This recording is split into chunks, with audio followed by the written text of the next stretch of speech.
नमस्कार दोस्तों, इस वीडियो में हम यमराज जी के बारे में जानकारी प्राप्त करेंगे। तो चलिए दोस्तों, इस वीडियो को ध्यान से सुनते हैं।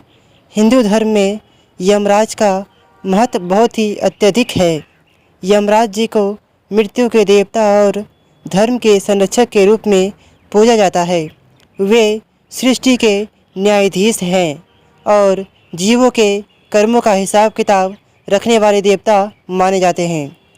पौराणिक कथाओं में यमराज का उल्लेख वेदों, पुराणों और महाभारत जैसे धार्मिक ग्रंथों में मिलता है।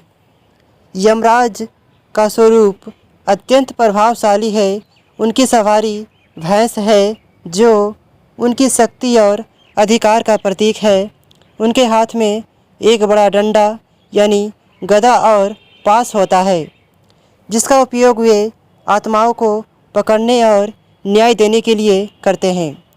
यमराज का शरीर पीत वर्ण यानी पीला रंग का होता है और उनका मुकुट उनके देवता को दर्शाता है। पौराणिक कथाओं के अनुसार यमराज सूर्य और संज्ञा के पुत्र हैं। उनकी बहन यमी या यमुना नदी के रूप में पूजी जाती है। उनकी पत्नी का नाम देवी धुमोरना है। यमराज का निवास स्थान यमपुरी है, जिसे नरक भी कहा जाता है। यह स्थान मृत आत्माओं के न्याय के लिए निर्धारित किया गया है। हिंदू धर्म के अनुसार यमराज आत्माओं के कर्मों के आधार पर उनके भविष्य का निर्णय करते हैं।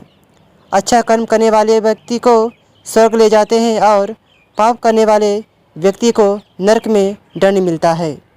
यमराज के सहायक यानी जो सहायता करते हैं चित्रगुप्त प्रत्येक आत्मा के कर्मों का लेखा जोखा रखते हैं। मृत्यु के बाद आत्मा यमराज के दरबार में पहुंचती है, जहां उसके कर्मों के आधार पर उसे पुनर्जन्म या स्वर्ग या नरक की प्राप्ति मिलती है। यमराज को धर्म और न्याय का भी प्रतीक माना जाता है। वे यह सुनिश्चित करते हैं कि सृष्टि में नैतिकता और धर्म का पालन हो। यमराज का उद्देश्य जीवों के अच्छे और बुरे कर्मों का न्याय करना है। वे अपने कर्तव्य का पालन पूरी निष्ठा से करते हैं। यमराज जी का उल्लेख महाभारत और पुराणों में कई जगह मिलता है। नचिकेता की कथा प्रसिद्ध है, जिसमें नचिकेता ने यमराज से आत्मा, मृत्यु और मोक्ष के गूढ़ रहस्य को जाना। यह कथा कठोपनिषद में वर्णित किया गया है। इसके अलावा यमराज के धैर्य और न्यायप्रियता के अनेक कथाएं भारतीय साहित्य में मिलती है। यमराज को लेकर एक प्रचलित त्यौहार यमदूतिया या भाई दूज है। इस दिन बहनें अपने भाइयों के दीर्घायु और सुख समृद्धि की कामना करती है। कहा जाता है कि इस दिन यमराज अपनी बहन यमुना से मिलने आए थे, जिससे यह पर्व शुरू हुआ।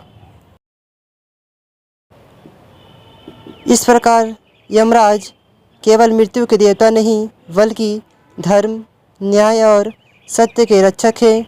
उनका अस्तित्व हमें यह सिखाता है कि अच्छे कर्म में ही हमें मुक्ति और शांति की ओर ले जाती है।